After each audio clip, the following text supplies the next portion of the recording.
Réveille-toi, réveille-toi, Jésus, Jésus revient bientôt. Réveille-toi, réveille-toi, Jésus, Jésus revient bientôt. Il revient bientôt, il revient bientôt, il revient bientôt. 4. Ésaïe le chapitre 4, le verset 1 à 2. Ésaïe le chapitre 4, le verset 1 à 2. Apocalypse le chapitre 3, le verset 17 à 18. Apocalypse le chapitre 3, le verset 17 à 18. Ésaïe le chapitre 4, le verset 1 à 2. Levez-vous pour honorer la parole de Dieu.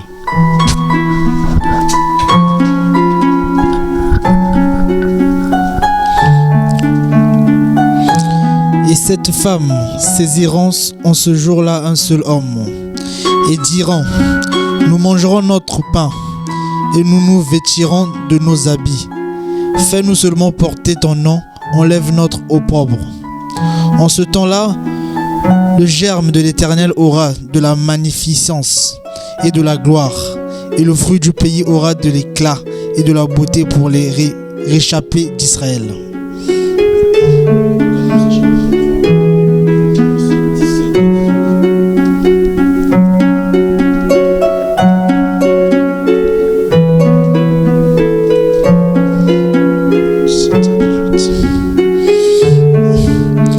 Parce que tu dis: je suis riche, je me suis enrichi et je n'ai besoin de rien.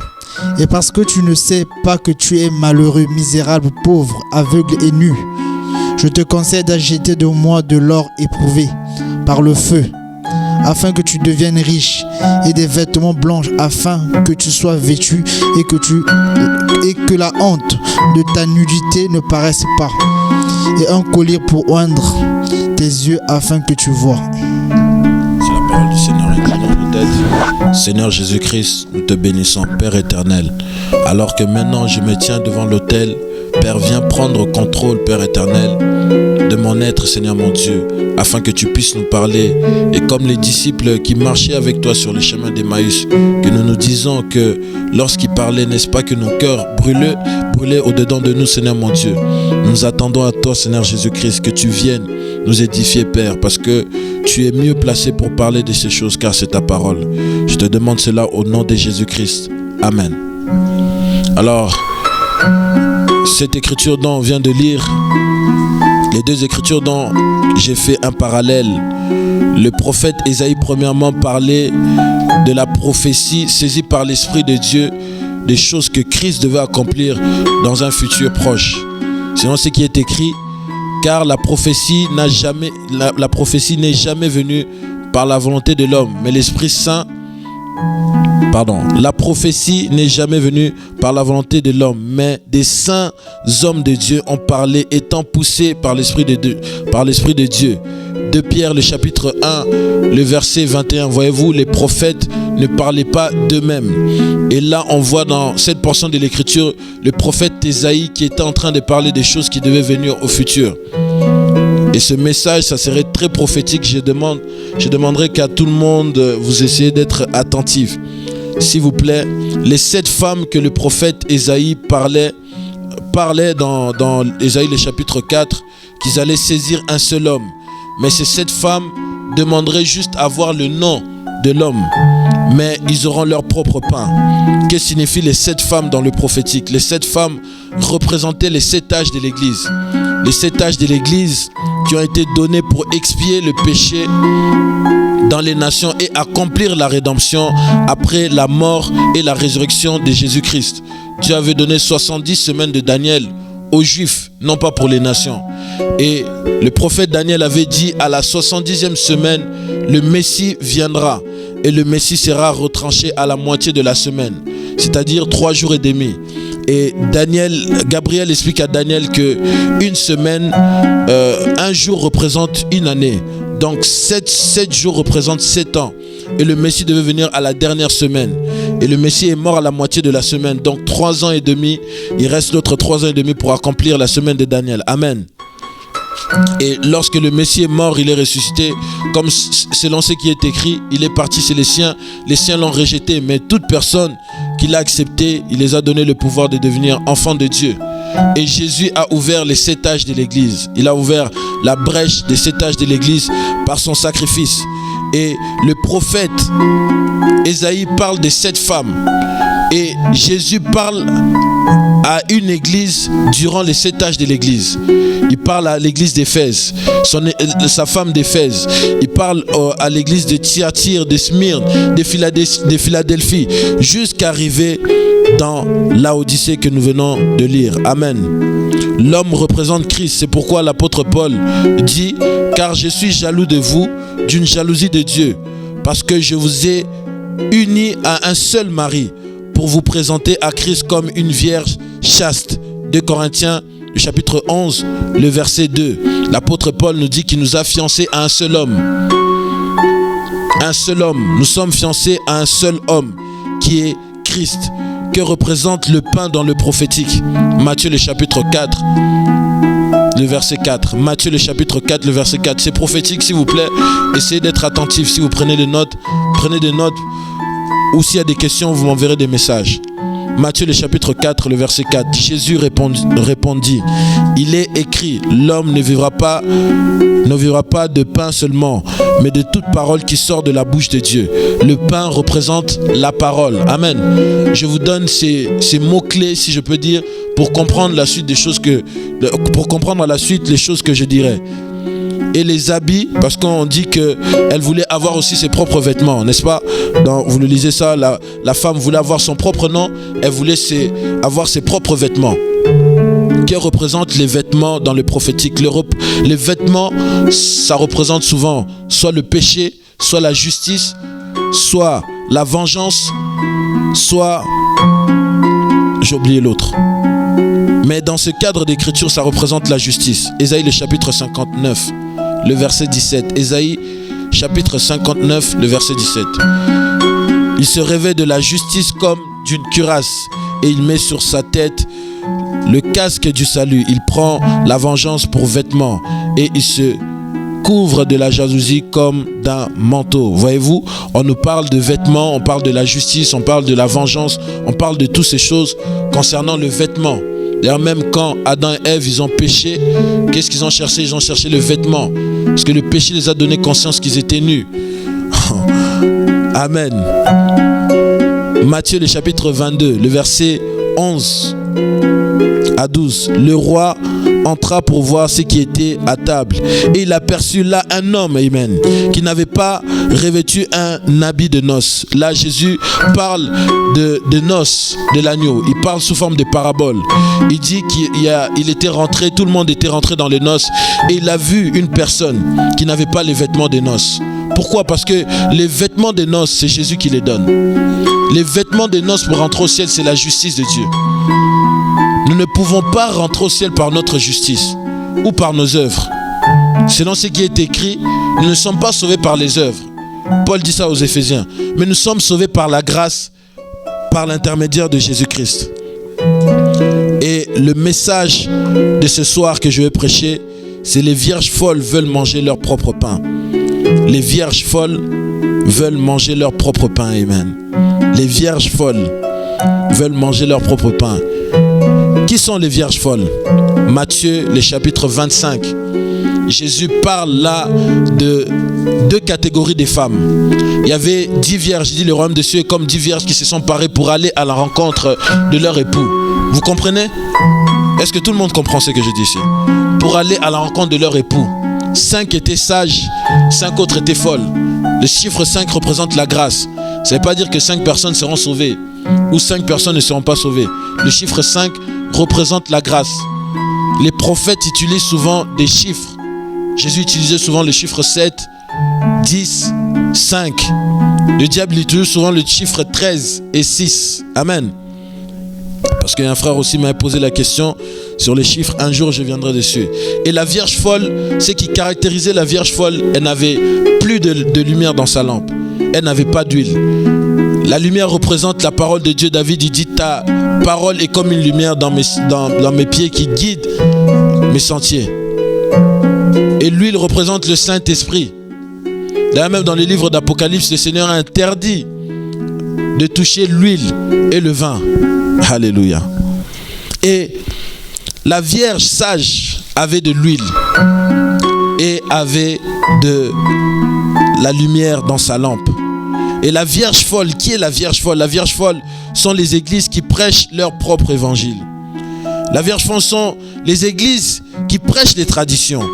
La vierge folle est l'église qui prêche les credos et les dogmes.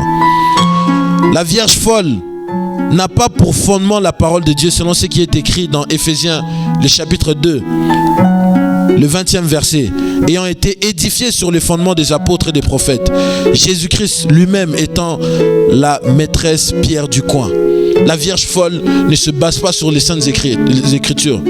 La vierge folle ne connaît pas il est écrit. La vierge folle, c'est ce qu'elle pense, c'est sa philosophie, c'est sa façon de voir. 1 Timothée, le chapitre 4, le premier verset. Or l'Esprit dit expressement au dernier temps, amen. Quelques-uns se révolteront de la foi. Quelle est la foi? La foi, c'est la révélation.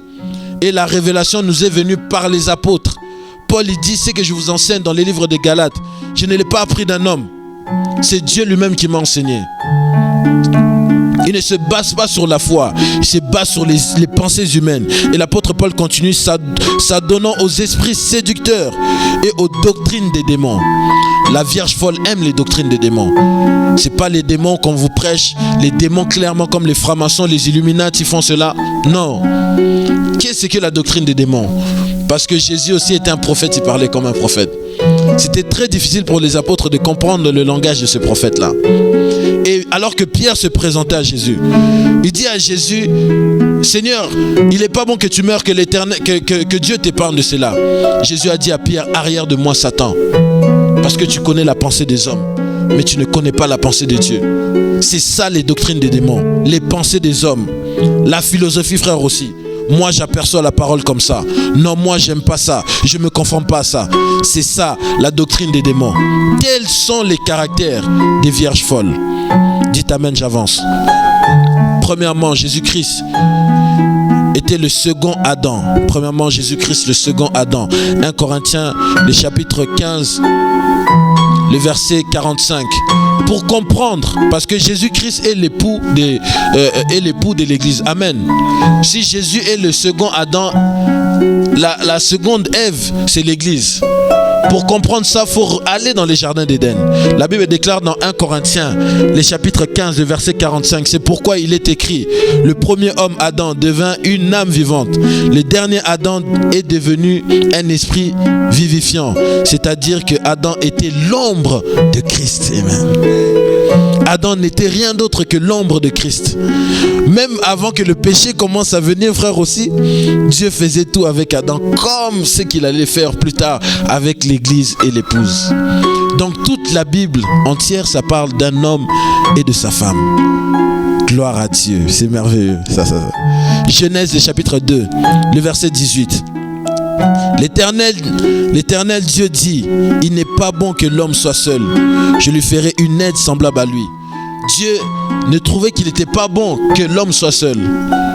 Et Christ, Dieu trouvait aussi que c'était pas bon que son fils soit seul.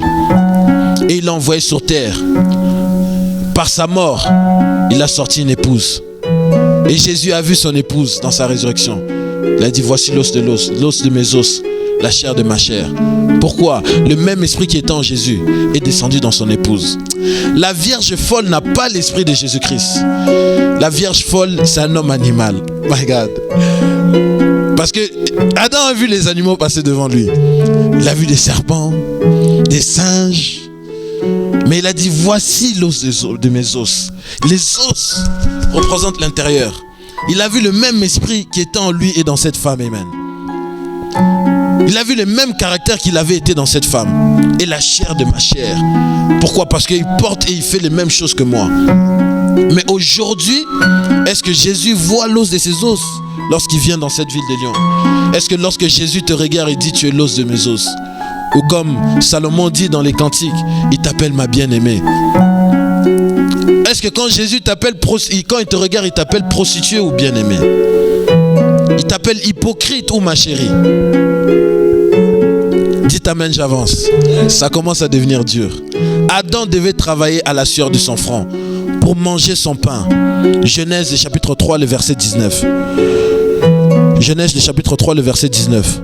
C'est à la sueur de ton visage que tu mangeras du pain, jusqu'à ce que tu retournes dans la terre d'où tu as été pris, car tu es poussière et tu retourneras dans la poussière. Dieu parle à Adam, Dieu n'a pas parlé à Ève. C'est très difficile ce message que je vais dire ce soir, mais Dieu voit les choses comme ça. Et si Dieu voit comme ça, moi je dis Amen. Frère aussi, vous savez, c'est très difficile d'expliquer quelqu'un au 21e siècle que Dieu n'avait pas ordonné à Adam et Ève de travailler. Dieu avait ordonné à Adam, tu mangeras dans la sueur de ton front. Mais Dieu savait clairement que Adam n'était plus seul. Ça veut dire que c'est Adam qui devait nourrir Ève. Ah, c'est lui qui a compris, qui dit Amen. Adam devait nourrir Ève, frère aussi. L'épouse ne peut pas travailler d'elle-même. Ah, Macan. C'est pourquoi nous ne sommes pas sauvés de nous-mêmes. C'est Christ par sa mort, il a travaillé pour nous donner le pain. Et il nous a donné ce pain, le pain de vie. Mais aujourd'hui, les églises veulent leur propre pain. C'est ça mon message. Les vierges folles, vous comprenez, veulent leur propre pain. Et pourtant, Dieu a dit à l'homme de travailler. Mais l'église a été émancipée. Comme dans le monde, l'église a été émancipée. Elle fait des choses comme le monde. Vous êtes égales. Hommes et femmes, vous êtes égales. L'église se croit égale à Christ. Christ a parlé au travers de ses apôtres. Mais nous ne voulons pas de ça. Non, nous nous voyons comme ça. L'égalité. Et la Bible déclare, lorsqu'ils ont péché, Dieu a dit, la femme, tes désirs te tournera vers ton homme. Nous, nos désirs doivent se tourner vers Christ. Et Jésus a dit, si vous êtes mes disciples, observez tout ce que moi je vous ai dit. C'est très difficile. C'est pourquoi lorsque Christ est venu, il déclare dans Jean le chapitre 6, le verset 48 à 51. Je suis le pain de vie. Vos pères ont mangé de la manne dans le désert et ils sont morts. C'est ici le pain qui est descendu du ciel, afin que celui qui en mange ne meure point. Amen. Je suis le pain vivant qui est descendu du ciel. Si quelqu'un mange de ce pain, il vivra éternellement. Et le pain que je donnerai, non pas que le pain que la femme aura, moi je donnerai. Notre Père qui est aux cieux, que ton nom soit sanctifié, que ton règne vienne, que ta volonté soit faite sur la terre comme au ciel. Donne-nous aujourd'hui, non pas nous nous donnons, donne-nous aujourd'hui notre pain de ce jour. Dieu doit nous donner notre pain de ce jour. Pas nos imaginations, pas nos philosophies, pas nos credos, frère gloire. Le pain de Dieu, c'est ce qui donne la vie. Il a dit, que je donnerai ce pain, c'est ma chair que je donnerai pour la vie du monde. C'est pourquoi Jésus dit à l'âge de Laodicée, tu crois que tu es riche, tu es pauvre, misérable. Tu dis que tu as besoin de rien. Nos églises n'ont besoin de rien. Ils n'ont plus besoin de Christ. Ils ont besoin du rap. Ils ont besoin de la mondanité qui font rentrer dans le corps du Christ. Ils ont besoin de la théologie. Ils n'ont plus besoin de la puissance de Dieu. Les gens sont captifs. Les gens ne se convertissent pas. Pourquoi? Parce qu'ils n'ont pas besoin de Christ. Ils donnent aux gens leur propre pain. Et j'aimerais dire à toute personne qui ne mange pas le pain de Christ, vous n'avez pas la vie éternelle. Jésus vous appelle pauvre, misérable. Vous faites passer pour des vivants alors que vous êtes morts. Des tombeaux blanchis. Vous avez l'image de la piété, mais vous régnez ce qui fait la force. Ce qui fait la force de la piété, c'est d'avoir Christ dans votre âme. Si vous n'avez pas Christ dans votre âme, vous pouvez aller dans l'église comme vous voulez, vous pouvez chanter comme vous voulez, vous pouvez faire des agapés comme vous voulez, mais vous ne rentrerez jamais dans le royaume des cieux. Il vous posera la question, mon ami, par quelle porte tu es rentré? Parce que tu n'as pas de vêtements adéquats pour rentrer dans le royaume des cieux. Laissez-moi encore un peu parler des vêtements. Selon ce qui est écrit dans 1 Sophonie le chapitre 8, lorsque l'Éternel jugera les rois et les princes, l'Éternel jugera aussi toute personne qui porte des vêtements étrangers. Votre vêtement physique caractérise l'état de votre état spirituel. Vos vêtements physiques caractérisent votre intérieur. Si vous mettez des mini-jupes, des vêtements serrés, si vous exhibez votre corps, ça caractérise que vous n'avez pas la justice de Dieu. Et donc vous n'avez pas les vêtements de noces. C'est-à-dire spirituellement, vous êtes aussi habillé comme une prostituée. Les églises modernes ont été émancipées, comme j'ai dit, parce qu'elles se sont conformées au siècle présent. Jacques, le chapitre 4, le verset 4. L'homme, homme et femme adultères. Ne savez-vous pas que l'amitié du monde et l'inimitié contre Dieu, celui donc qui voudra être ami du monde sera ennemi de Dieu. J'ai prêché un message ici, ne faites pas comme les nations. Mais malgré que j'ai prêché ça, frère aussi, beaucoup de personnes font comme les nations. Beaucoup de sœurs font comme les nations. Ils aiment le monde, frère aussi. Ils ne veulent pas ressembler aux gens, à la Bible. Ils ne veulent pas se regarder aux Écritures, refléter la Bible. Ils veulent ressembler à Rihanna, à Beyoncé. Des gens qui ont des esprits de démons. Vous n'êtes pas des enfants de Dieu. Paul il dit dans le livre de Romains, vous êtes esclaves de celui que vous obéissez. Vous obéissez le monde, vous êtes esclaves du monde. Même si vous allez à l'église tous les jours, vous vous mentez vous-même. On ne mâche pas les mots ici. Dites avance. Les églises modernes n'ont pas besoin d'être nourries par leur homme. Apocalypse chapitre 3, le verset 17. Parce que tu dis, je suis riche, je me suis enrichi, j'ai besoin de rien. Tel est le langage des femmes modernes. Elle a dit, j'ai besoin de rien. J'ai même pas besoin de toi. Pars. Pourquoi tu viens ici? Quitte ce lieu. Alléluia. Pourquoi tu viens ici? Mais Dieu dit que tes désirs se tourneront vers ton homme. C'est Adam qui doit te nourrir. Pas toi, Ève, qui va travailler. Et le Adam que je parle ici, c'est Christ. Christ doit te nourrir de la parole. Selon ce qu'il est écrit, je ne permets pas à la femme d'enseigner. My God, cet évangile est dur. Christ est la tête de l'église. Que les gens qui s'y opposent, qu'ils le sachent. Et Christ, c'est la parole. Christ ne parle pas en l'air. Frère aussi, si vous avez soif, je ne peux pas vous ramener de l'eau comme ça, vous ne pourrez pas boire. J'ai besoin d'un vase et j'utilise ce vase. Quand vous buvez de l'eau, après vous jetez. Des prédicateurs modernes pentecôtistes aujourd'hui dénigrent Paul, contredisent Paul. Comment est-ce que vous avez pu connaître Jésus-Christ, vous, pentecôtistes modernes? Vous avez connu Jésus comment? Moi, je suis Jésus, je ne suis pas Paul. Comment est-ce que Jésus est venu à toi? Jésus a écrit quoi pour toi? Vous choisissez ce qui vous plaît. Les pharisiens modernes. Frère, on va avancer. Colossiens, le chapitre 1, le verset 18. Il est la tête du corps de l'église. Il est le commencement, le premier-né d'entre les morts, afin d'être en tout le premier. Il est la tête, il est le chef. S'il est notre chef, nous devons être soumis. Femmes, soyez soumis à vos hommes, comme l'église est soumise à Christ. Les églises qui ne sont pas soumises à Christ, c'est eux les vierges folles dont le Seigneur a parlé. Ils ont la grâce, mais ils ne sont pas soumis.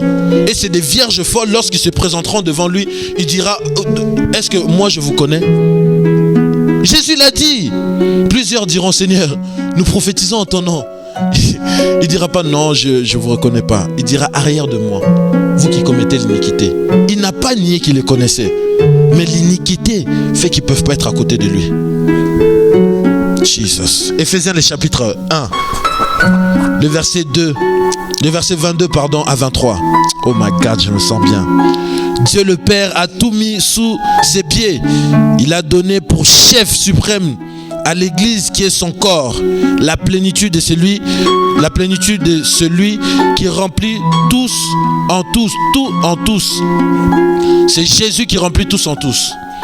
Jésus remplit toute l'église. Jésus a bâti une seule église. Jésus n'a pas bâti plusieurs églises. Il a dit, je bâtirai mon église.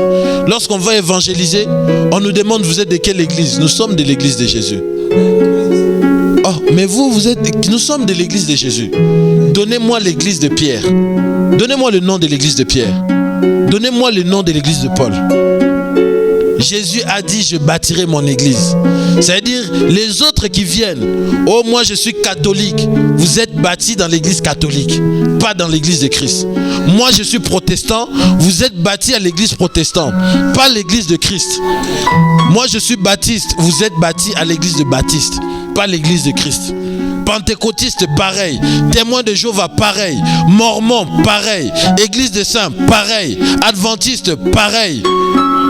Frère, les pentecôtistes, pareil. Les églises de réveil, pareil, frère. Tout ça, c'est des dénominations. Mais Jésus a dit, je bâtirai mon église. Amen. Les portes de l'enfer ne prévaudront rien contre l'église de Jésus. Les portes de l'enfer, frère, ne prévaudront rien contre Jésus. Les gens, c'est pourquoi les gens qui sont dans l'église de Jésus, ils sont dans la paix, ils sont rassurés. Parce qu'ils savent au son de la trompette, ils partiront. Les pentecôtistes ne sont pas sûrs. Les catholiques ne sont pas sûrs.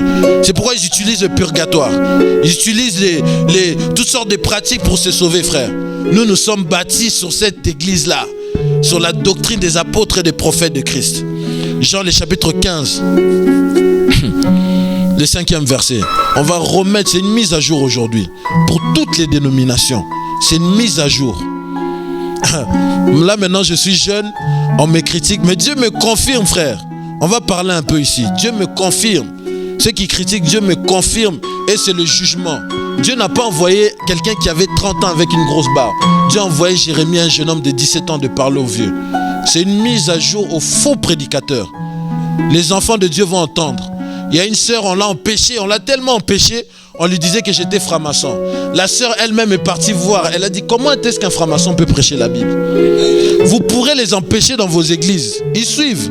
Vous pourrez les empêcher dans vos églises. Mais vous ne pourrez jamais les empêcher d'aller sur Internet.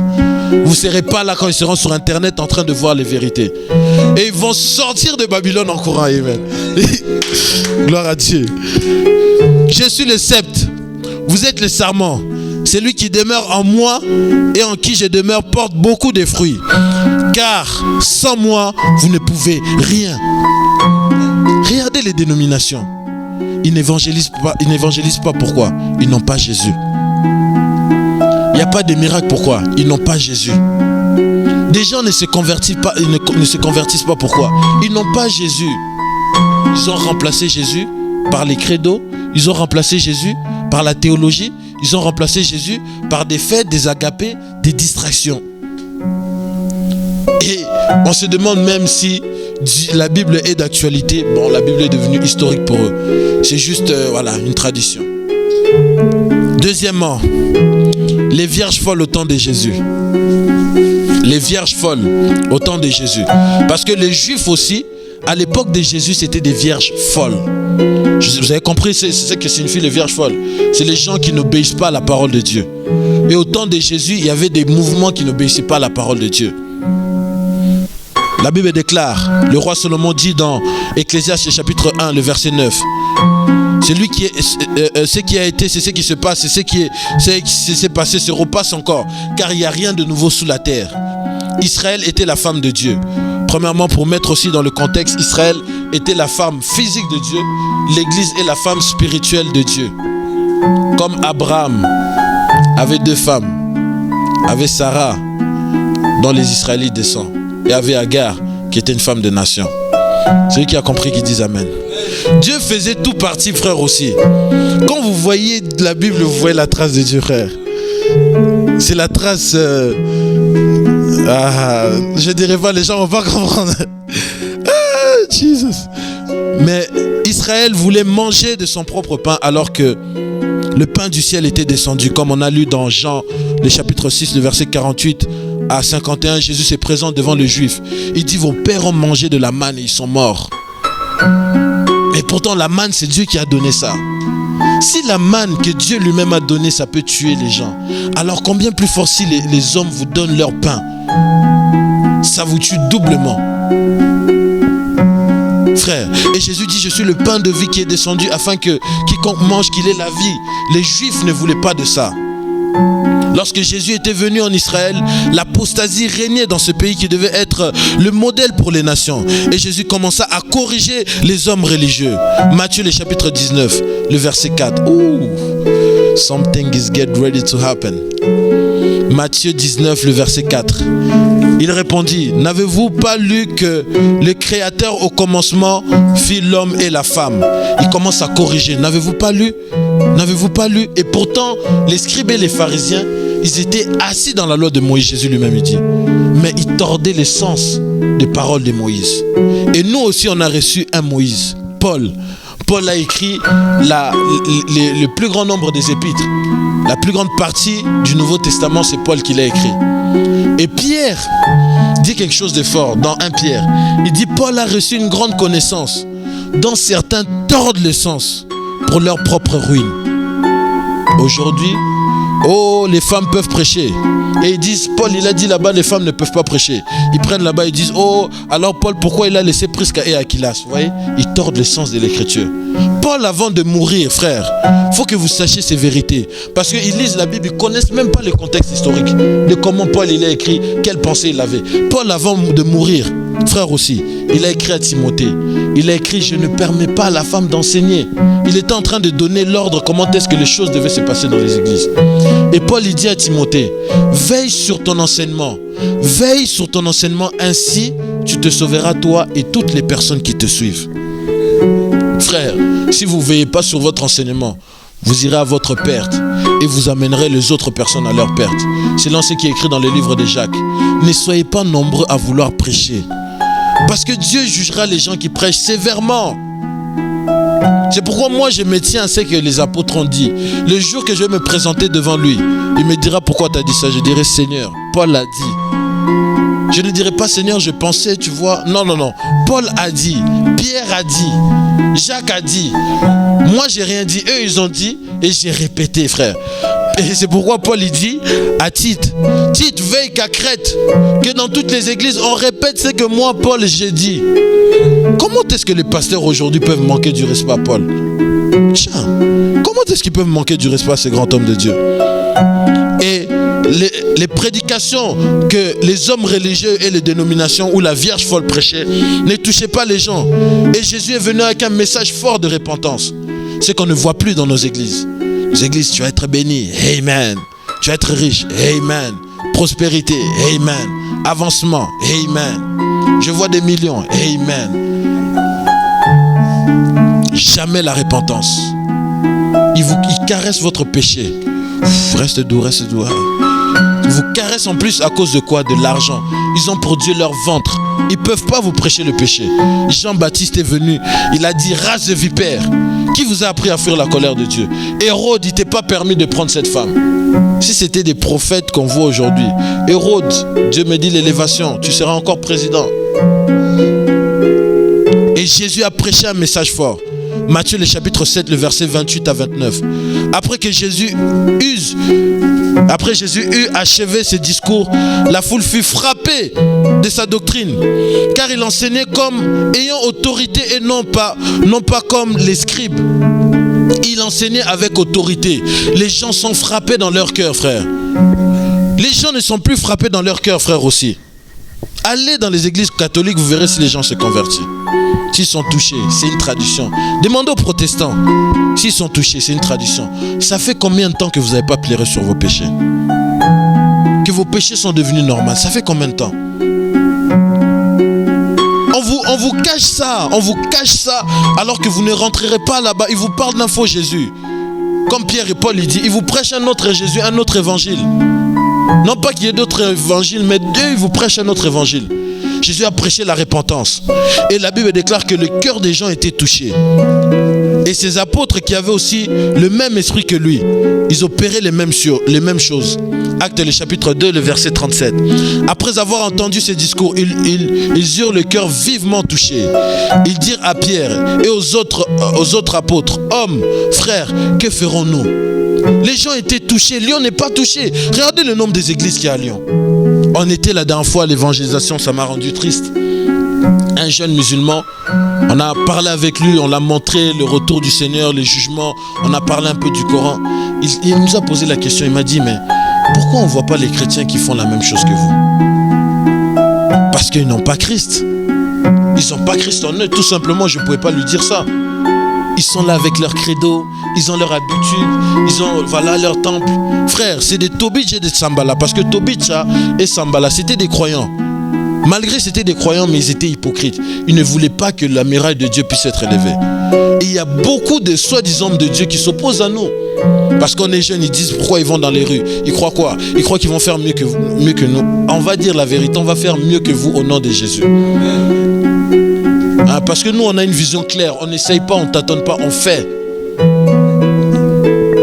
On n'a pas rêvé, eux ils savent, on n'a pas rêvé. Le sacrifice qu'on fait, si ce n'est pas Dieu qui nous avait appelés, on n'allait pas faire ça.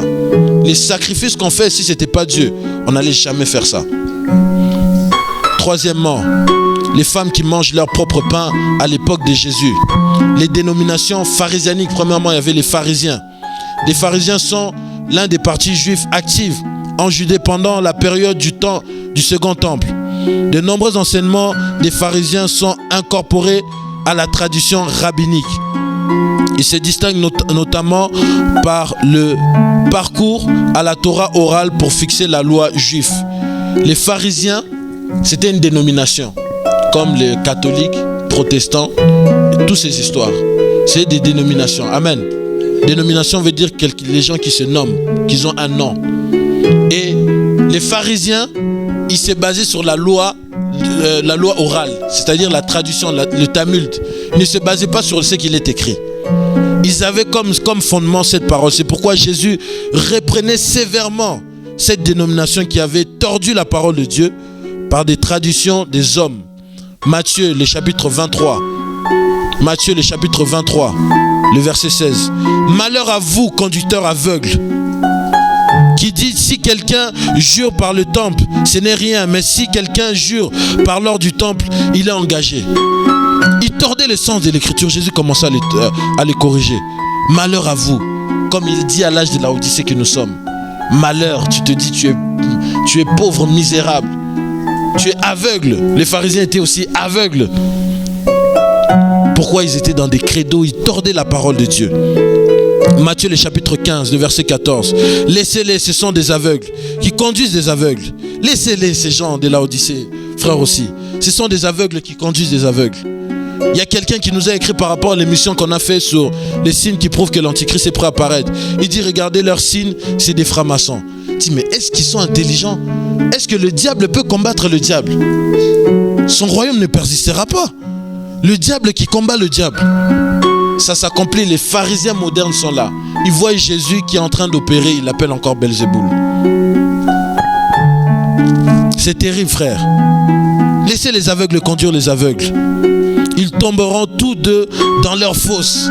Mais Dieu m'envoie ce soir à parler à tous les enfants de Dieu qui sont conduits par les aveugles. Le commandement a été donné dans l'Apocalypse. Sortez du milieu d'eux.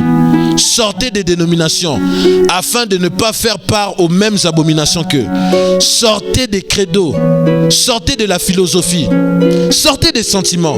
Dieu n'est pas dans tout ça. Frère, en avançant, j'ai compris qu'il y a très peu de gens qui partiront en enlèvement. Comme l'homme est toujours hypocrite, quand la tribulation viendra, eh ben c'est là les gens vont, on va aller à l'assemblée. Mais le frère, il prêchait ça. Ça serait trop tard, vous viendrez chercher ici, il n'y aura plus personne. La porte sera fermée, vous allez chercher, il n'y aura plus personne. Vous allez invoquer Dieu, le ciel vous sera fermé. Si vous voyez qu'il n'y a personne, vous appelez ici, il n'y a personne, ne priez même pas. Parce que c'est fini pour vous comme vous êtes là, comme Sodome et Gomorrhe. Et Dieu va vous détruire comme Sodome et Gomorrhe. Si on ne vous le dit pas, nous on vous le dit. Dieu va vous détruire cette génération. La Vierge folle ne partira jamais à l'enlèvement. Elle doit juger. Elle doit être jugée ici. Elle va connaître ce qui est écrit dans Apocalypse 16, les 7 coupes de Dieu. Les grands jours de l'Éternel. Qui va supporter le grand jour de l'Éternel? Amos il dit comme un lion rugit. Quand le lion rugit, qui peut parler, frère? Le jour où Dieu va se venger de tout ce qui s'est passé depuis 2000 ans. Qu'on ne vous mente pas. Ici on ne ment pas, ici on dit les vérités. On est là pour réveiller votre esprit, de vous ramener à la repentance. Matthieu le chapitre 23, le verset 13. Malheur à vous, scribes et pharisiens hypocrites, parce que vous avez fermé aux hommes le royaume des cieux et humains. Vous n'y entrez pas vous-même et vous n'y laissez pas entrer ceux qui veulent entrer. Les scribes et pharisiens modernes. Les gens qui veulent sortir des dénominations, ils les enferment. Non, c'est un magicien, reste ici. Mais la Bible dit ça, mais il ne faut pas les écouter. C'est les ailes. Comme une sœur nous a dit la dernière fois, on lui montrait dans la Bible, elle nous a dit, allez relire votre Bible, vous lisez mal. Une personne qui est ancrée dans la prospérité, frère aussi. Parce qu'on a parlé aussi de la marque de la bête. La Bible déclare, toute personne qui n'a pas voulu recevoir l'amour de la vérité, Dieu les envoie un esprit d'égarement. afin qu'ils ne puissent plus croire en vérité. Arrêtez de voir un Dieu vieillard, fatigué. Dieu est amour, mais Dieu est juste. On ne se moque pas de Dieu. C'est que l'homme sème, il le moissonne. C'est que l'homme sème, il le moissonne. Tu as voulu s'aimer la négligence, tu as voulu ignorer les choses de Dieu, Dieu t'envoie l'esprit d'aveuglement. Saoul n'a pas voulu obéir à ce que Dieu l'avait dit. C'est qui lui a envoyé les mauvais esprits? C'est Satan. Dieu a commandé que les mauvais esprits aillent sur lui. Pourquoi? Parce qu'il n'a pas obéi au commandement de Dieu. L'obéissance vaut mieux que le sacrifice. Parce que c'est que Dieu prend plaisir, c'est une voix qui obéit à sa parole, non pas qui font des sacrifices. Les pharisiens étaient ancrés dans la loi, dans la tradition de leur père. C'est pourquoi ils reprochaient les apôtres de Jésus. Dans Matthieu, le chapitre 15, le verset 2 à 3. Pourquoi tes disciples transgressent-ils les traditions des anciens? Car ils ne se lavent pas les mains quand ils prennent leur repas. Il leur répondit, et vous, pourquoi transgressez-vous les commandements de Dieu au profit de votre tradition? Les mamans pasteurs n'existent pas, les pentecôtistes. Ça n'existe pas dans la Bible, les mamans pasteurs. Dites amen, j'avance. Ça n'existe pas, les mamans pasteurs, frères aussi. On nous a trop menti. Les mamans pasteurs, papa pasteur, ça n'existe pas dans la Bible. Nullement on a parlé de la femme de Pierre. Moïse, on a parlé de sa femme une fois, Séphora. Pourquoi on ne parle pas des femmes des autres prophètes? Toi tu es prophète, ta femme aussi elle devient prophétesse. Donc, famille prophétesse. Ils vont donner l'écriture d'Ézéchiel. Ézéchiel, vous savez le nom de la femme Ézéchiel? Ézéchiel a dit juste, moi et ma famille, l'Éternel a fait de nous des signes. C'est faux, c'est faux. Les mamans pasteurs, les traditions. On ne prie pas Marie. On ne prie pas Marie. Je le dis, il y a une sœur qui m'a dit, oui, on mourra avec Marie. Vous mourrez, vous irez en enfer. Frère, il faut être clair avec les gens. Vous mourrez, vous irez en enfer avec Marie. Marie faisait partie des gens qui étaient dans la chambre haute, qui attendaient de recevoir le Saint-Esprit. Comment une personne qui a été immaculée, qui n'a pas été touchée par le péché, et qui attend aussi de recevoir le Saint-Esprit? Jésus avait reçu le Saint-Esprit, il était déjà rempli du Saint-Esprit depuis son enfance. Marie a trouvé grâce auprès de Dieu. Quand vous allez vous prosterner devant les statues, vous êtes idolâtre. Vous n'allez pas vous approcher de Dieu au nom du Père avec ces histoires. Dieu risque de vous frapper. Vous ramenez les dieux égyptiens dans le corps de Christ. On n'a plus peur maintenant. D'ici on doit nous tuer, on doit nous tuer. On dira la vérité. Ensuite, il y a les Sadducéens qui rejetaient l'interprétation des pharisiens. Et ils se basaient sur le Talmud, mais selon leur interprétation aussi. Mais ce qui les différenciait, c'est que les Sadducéens ne croyaient pas à la résurrection après la mort.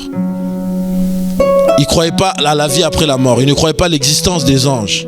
Et les Sadducéens, c'était des hommes méchants. Les Sadducéens ont voulu tuer Paul. Quand Paul est retourné à Jérusalem, ils n'ont pas pu le tuer parce que Paul a été transféré à Rome. Ils ont lapidé Jacques Zébédée. Non, ils ont lapidé Jacques, le frère du Seigneur. C'est les Sadducéens qui ont fait ça. Des hommes méchants. C'est pourquoi on voit des pasteurs aujourd'hui méchants qui peuvent s'empoisonner, des Sadducéens modernes. Vous voyez comment il n'y a rien de nouveau sur la terre. Les pharisiens, ils ont tué Jésus. Jésus a ressuscité. Regardez, il prie. Frère aussi, faut pas croire à quelqu'un qui te dit il te prie, il vient comme ça, non. Des loups ravisseurs, des tombeaux blanchis. Ils ont dit aux Romains, on vous paye. Mais dites que ses disciples ont volé son corps. Vous savez que ce mensonge reste jusqu'aujourd'hui, les Juifs croient en ça. La pire des choses qui peuvent tuer les chrétiens, c'est l'hypocrisie et le mensonge. C'est la pire des choses, frère Ross. Le péché encore, la fornication, tu peux arrêter. Mais la pire des choses, c'est l'hypocrisie. Parce que très peu se rendent compte. Très peu se rendent compte de l'hypocrisie. Et l'apôtre Paul, il dit, il y aura des hypocrites au temps de la fin. Des menteurs. Il ne parlait pas des païens, il parlait des croyants. Il a dit, toi Timothée, mon fils, éloigne-toi de ces gens-là. Je vous dis, comme Paul, il a dit, éloignons-nous de ces gens-là. Et puis les Esséniens, qui étaient des gens qui étaient stricts dans la loi de Moïse. D'ailleurs, c'est grâce à ces personnes qu'on a pu découvrir la découverte de Qumran. Ils ont trouvé des manuscrits qui étaient cachés dans des vases, selon ce que Dieu avait dit au prophète Jérémie, que ma parole sera cachée dans les vases. Amen. Ces gens, je les honore vraiment, si on peut acclamer le Seigneur pour eux, parce que la Bible a souvent été remise en cause et ils avaient écrit des manuscrits bibliques qui dataient de 7 siècles avant.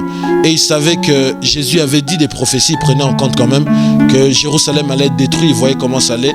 Ils sont partis se réfugier dans les régions de Qumran et ils ont caché la parole de Dieu là-bas pour que la parole de Dieu demeure éternelle. Enfin, il y avait des zélotes qui étaient des hommes religieux politiques. C'est eux qui ont amené le mouvement en l'an 66 à 70 pour aller combattre les Romains. C'était ce mouvement. Voyez-vous, ils avaient tous un seul Dieu, Yahweh. Mais ils avaient chacun son interprétation. C'est la même chose qui se passe aujourd'hui. On a tous Jésus-Christ. Mais certains sont chrétiens pentecôtistes.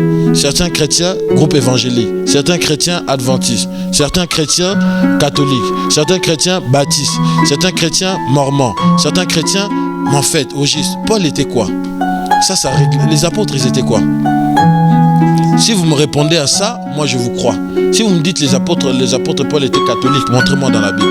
Ils étaient protestants, montrez-moi dans la Bible. Les chrétiens veut dire comme Christ.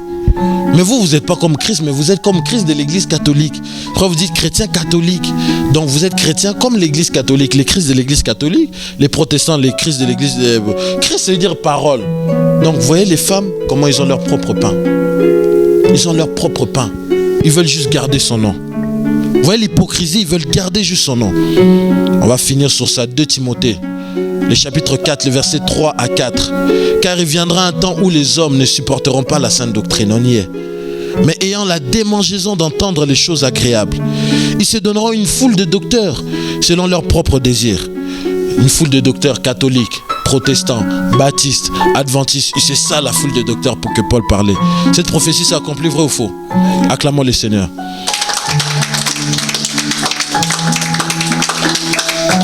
Détourneront l'oreille de la vérité. Quelle est la vérité?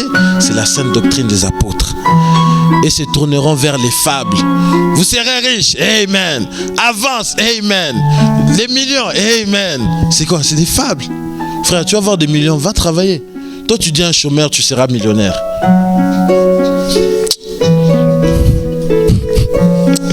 Oh Dieu.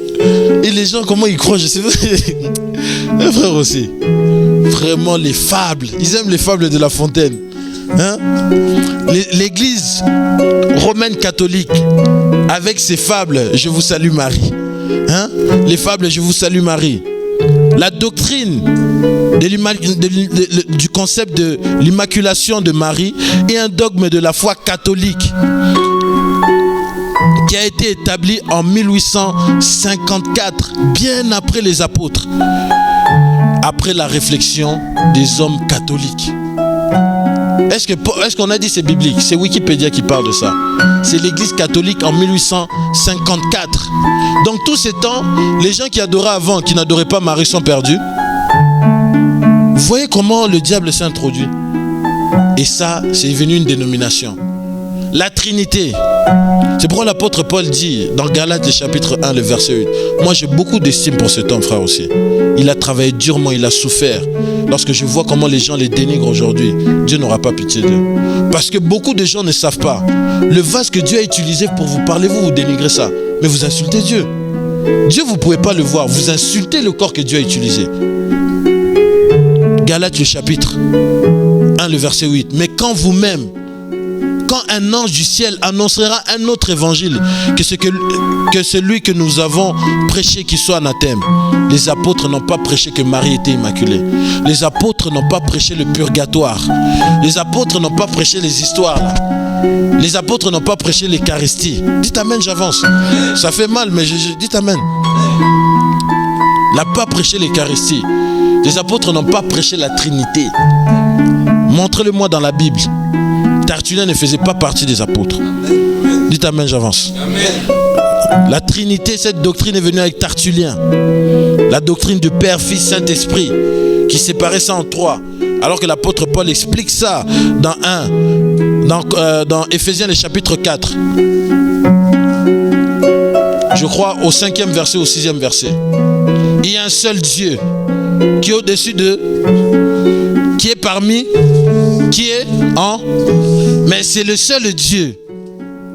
Comment vous pouvez expliquer qu'il y a 3 personnes en Dieu? Il y a le Père. Quand le Père travaillait, le Fils et le Saint-Esprit, ils étaient au chômage. Quand le Fils travaillait, le Père et le Saint-Esprit étaient au chômage. Maintenant, le Père et le Fils sont au chômage au ciel. C'est le Saint-Esprit qui travaille. Quelle abomination! Dieu s'est manifesté dans ses glorieux attributs. Le Père, c'est le Seigneur Jésus. Le Fils, c'est le Seigneur Jésus. Le Saint-Esprit, c'est le Seigneur Jésus. Tout ça sont que des attributs. Quand vous appelez le Saint-Esprit, c'est Jésus sous forme d'esprit. Frère, c'est simple. Shema Israël, Adonai Elohim, Adonai Ehad. Écoute Israël, l'Éternel, ton Dieu, est indivisible, frère. Comment vous pouvez le diviser aux Juifs en 3 parties, vous voulez le donner aux Juifs? Ils ne croiront pas. C'est une fausse doctrine. Et la Bible et les baptistes, les méthodistes aussi sont venus. Vous voyez? Toutes ces femmes, ces vierges folles. Ça blesse, c'est des vierges folles. Ils ont leur doctrine. Les baptistes, pour que tu sois sauvé, tu dois écrire dans ton calendrier que tu as adhéré là-bas. Et là, tu es content, tu es sauvé. Pour être sauvé, il faut naître de nouveau. Et la nouvelle naissance se fait par le baptême du Saint-Esprit. Non parce que vous allez enregistrer votre nom quelque part.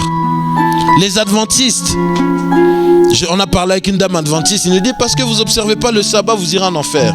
Madame, on va vous répondre. Colossiens, le chapitre 2, le verset 16. Que personne ne vous juge au sujet du manger ou du boire, au sujet d'une fête, d'une nouvelle lune ou de sabbat. Que personne ne vous juge sur ça. Si personne ne peut nous juger sur ça, donc c'est pas salutaire. C'est ça, ils ne comprennent pas les Écritures. Ils tordent les sens des Écritures. Ils tordent les sens de l'Écriture. Les pentecôtistes, laissez-moi vous dire qu'on n'est pas né de nouveau en parlant en langue. C'est faux. C'est pas en parlant en langue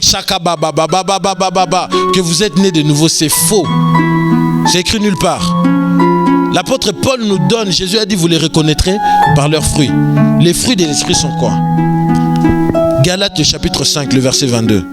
Mais les fruits de l'esprit, c'est l'amour, la joie, la paix, la patience, la bonté, la bénité, la fidélité. Ce sont les fruits de l'esprit. Quelqu'un qui a le Saint-Esprit, on doit voir ses fruits. C'est pas parce qu'il prophétise qu'il a le Saint-Esprit. C'est pas parce qu'il guérit les malades qu'il a le Saint-Esprit. Jésus a dit, plusieurs viendront et m'en diront, mais Seigneur, j'ai prophétisé en ton nom. Paul, il dit dans 1 Corinthiens, le chapitre 13, je peux prophétiser, si je n'ai pas l'amour, je suis rien. Je peux connaître le grand mystère. Si je n'ai pas l'amour, je suis rien. Je peux parler toutes les langues, même les langues des anges. Si tu n'as pas l'amour, tu n'as rien. D'ailleurs, même les gens qui rentreront là-bas, c'est des gens qui auront l'amour. Parce que Dieu est amour. Je crois la plus grande chose que l'Église a besoin dans ces temps, frères aussi, c'est l'amour. L'amour qui vient coiffer qui vient coiffer la maison de Dieu. La pierre de fête qui coiffe la maison. La communion fraternelle. Et quand il y a la communion fraternelle, il y a l'amour qui vient. Il n'y a plus d'amour. On s'entretue entre serviteurs de Dieu. Entre enfants de Dieu, on s'entretue, on a de la haine. Frère, moi quand je vois de la haine quelque part ou du désordre, frère, je fuis. Pour éviter de faire partie dans ça, je me retire. Pour être en paix avec tout le monde. Les branhamistes ne rentreront pas dans le royaume des cieux. Branham est un prophète de Dieu. Branham ne s'adorait pas lui-même. Même lui-même de son vivant, quand les gens l'adoraient, il a dit ces gens sont des fous. Il a dit je préfère d'arrêter de prêcher pour que je puisse paraître devant lui comme un juste au lieu de paraître comme un antichrist. Je le dis clairement avec force. Les fanatiques et les adorateurs de Branham, vous ne rentrerez pas là-bas. Et ici, parce que ces fanatiques nous regardent. Pourquoi ils ne parlent pas Frère Branham. Ici, Frère Branham est un prophète. Ici, celui qu'on adore, c'est Jésus. Donc Frère Branham n'a pas sa place ici. Ici, nous adorons Jésus. Frère, est-ce que je peux avancer? Les kimbanguistes, laissez-moi vous dire, frère, Dieu veut que je traite. Dieu veut traiter ce soir par la bouche d'un jeune homme. Les kimbanguistes, vous ne rentrerez pas là-bas. Kimbangu n'est pas le Saint-Esprit, jamais. Kimbangu n'est pas le Saint-Esprit. Vous qui adorez Kimbangu, vous irez en enfer. Vous êtes des vierges folles, répentez-vous, sortez du milieu d'eux. Si vous écoutez cet évangile, sortez du milieu d'eux. Jamais Paul a dit dans la Bible que Jésus n'a pas dit Kimbangu viendra en vous et vous recevrez de la puissance. C'est une fausse doctrine, frère. C'est une fausse doctrine. Revenons à la sainte doctrine des apôtres. Les apôtres adoraient une seule personne, c'est le Seigneur Jésus-Christ. Seul le Seigneur Jésus-Christ doit être adoré, pas une église. D'ailleurs, dans l'évangélisation, quand on y va, il n'y a pas le nom de notre église. Il n'y a pas d'église écrit Jésus-Christ. Donc les gens, nous ne prêchons pas nous-mêmes, comme Paul dit dans les Philippiens. Mais c'est Christ que nous prêchons. Si vous êtes fanatique ou vous êtes dans un mouvement, vous êtes dans un mouvement dénominationnel, je vous le répète avec force, sortez du milieu d'eux, vous dit le Seigneur, afin de ne pas participer aux mêmes abominations qu'eux. Si vous êtes à l'église catholique, sortez du milieu d'eux. L'église catholique, Dieu appelle l'église catholique la grande prostituée de Babylone, qui a des noms blasphématoires, très Saint-Père, vicaire, remplaçant de Christ, Marie la mère de Dieu. Sortez du milieu de frères. Vous êtes chez les protestants, sortez. Vous me demanderez, on doit aller où? Retourner à la parole apostolique. C'est là-bas où Dieu se trouve. Amen. Et la Bible déclare dans 2 Thessaloniciens le chapitre 1 le verset 7, et de vous donner à vous qui êtes affligés au repos avec nous lorsque le Seigneur Jésus paraîtra du ciel avec les anges de sa puissance au milieu des flammes de feu pour punir ceux qui ne connaissent pas Dieu et ceux qui n'obéissent pas à l'évangile de notre Seigneur Jésus. Les gens dont ont entendu l'évangile, ce n'est pas les païens. Aidez la sœur là-bas. Les gens qui n'entendent pas l'évangile de Christ, ce sont les païens. Les gens qui ne veulent pas obéir à Christ sont les vierges folles. Et la Bible déclare, Paul il dit, Jésus les punira. Vierge folle, toi qui m'écoutes aujourd'hui, je t'accuse, amen, d'avoir rejeté la parole de Dieu, d'avoir rejeté la sainte doctrine de Dieu. Si vous ne voulez pas vous repentir, l'enlèvement n'est pas pour vous. On peut vous prêcher l'enlèvement matin, midi, soir. Si cela ne conforme pas avec les saintes écritures, vous n'irez jamais à la rencontre du Seigneur. Le Seigneur a donné sa parole aux apôtres, selon ce qu'il est écrit, le salut vient de Juifs. La prophétie d'Isaïe annonçait aussi la repentance d'Israël. C'est pourquoi vous voyez, il a parlé de cette femme, cet âge de l'église. Ensuite, il parle quand Christ sera révélé dans sa gloire. Et Jésus avait parlé aux pharisiens, il dit, vous verrez le Fils de l'homme revenir dans sa gloire. Et lorsque le Fils de l'homme revient dans sa gloire, c'est pour racheter Israël, pour finir les 3 ans et demi de 70 semaines de Daniel. C'est pourquoi Ésaïe dit, enlève-nous notre point, en ce temps-là, le germe de l'Éternel qui est Christ aura de la magnificence et de la gloire, parce qu'il n'est pas venu glorieusement, il est venu comme un serviteur. Amen. Et le fruit du pays aura de l'éclat. De quel pays? Israël. De la beauté pour les rescapés d'Israël. Les rescapés d'Israël, c'est les gens qui sont revenus de l'exil. Amen. Qui sont revenus de l'exil, qui se préparent et qui se partent pour rencontrer aussi leur Seigneur. Vous savez que les Juifs se préparent tous les jours. Les Juifs n'ont jamais parlé du Messie que dans cette période. Moi, j'ai mon ami, il m'envoie des vidéos comment les Juifs, ces derniers temps, dans leur chaîne, ils font que des débats sur le Messie. Frère, pendant que les églises, la Vierge folle est distraite, même Israël se prépare. Même Israël se prépare. Frère, Dieu n'aura pas compassion. Dieu a frappé ce peuple, ça fait 2000 ans. Dieu les a mis à côté. Paul il dit, Dieu les a aveuglés pour un temps, pour que nous puissions voir. Mais dans très peu de temps, Dieu va nous aveugler pour qu'ils puissent voir. La Vierge folle, frère, elle sera choquée. Elle sera choquée. Frère, les Juifs, ils adoraient Yahweh, mais ils ont été exterminés. Pourquoi ils ont rejeté Jésus? Et Jésus est la parole faite chair. On rejette encore la parole faite chair aujourd'hui. Frère, quelle sentence ces gens vont recevoir? Ça serait terrible pour ces personnes. Dieu n'aura pas pitié. Et comment est-ce que Dieu va ramener la repentance auprès des Juifs? C'est Zacharie le chapitre 12, le verset 10. En ces temps-là, je déverserai mon esprit, amen, sur la maison de Juda. Je déverserai ma grâce. Seigneur me parle en même temps, ça me trouve. Je déverserai ma maison. Alléluia. Je déverserai ma grâce dans la maison de David. Ils me reconnaîtront. c'est lui qu'ils ont percé. Ils se lamenteront sur moi, comme on se lamente sur un premier-né. Ils vont se lamenter. Par quel ministère? Par le ministère de Élie et Moïse selon Apocalypse 11. Le frère là-bas, pouvez-vous vous lever? Frère,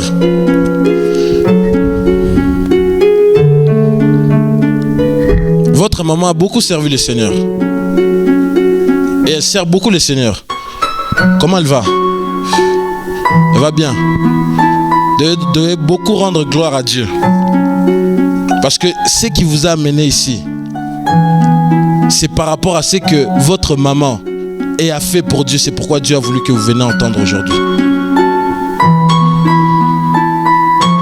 Vous aimez le Seigneur, frère. Vous aimez beaucoup le Seigneur. Mais le problème est que vous êtes influencé par votre entourage. Votre entourage. L'apôtre Paul dit, la mauvaise compagnie détruit les bonnes mœurs. Je vois votre maman, je sais, c'est plus votre maman, je ne vois même pas vous. Le Seigneur m'insiste sur ça, de parler sur votre maman. Votre maman, elle a beaucoup servi le Seigneur. Et c'est grâce à ça que Dieu vous épargne dans beaucoup de choses, et surtout pour ça que Dieu vous a ramené ici. C'est surtout pour ça que Dieu vous a ramené ici. Mettez votre vie en ordre avec le Seigneur, frère. Dieu vous aime énormément. Dieu vous aime énormément. Je prendrai le temps de parler avec vous. Alléluia. Nous allons dire au Seigneur, Seigneur, aide-nous. Aide-nous à nous préparer, à nous parer pour te rencontrer. Aide-nous à garder cette parole. Lève ta voix, commence à prier. Oh.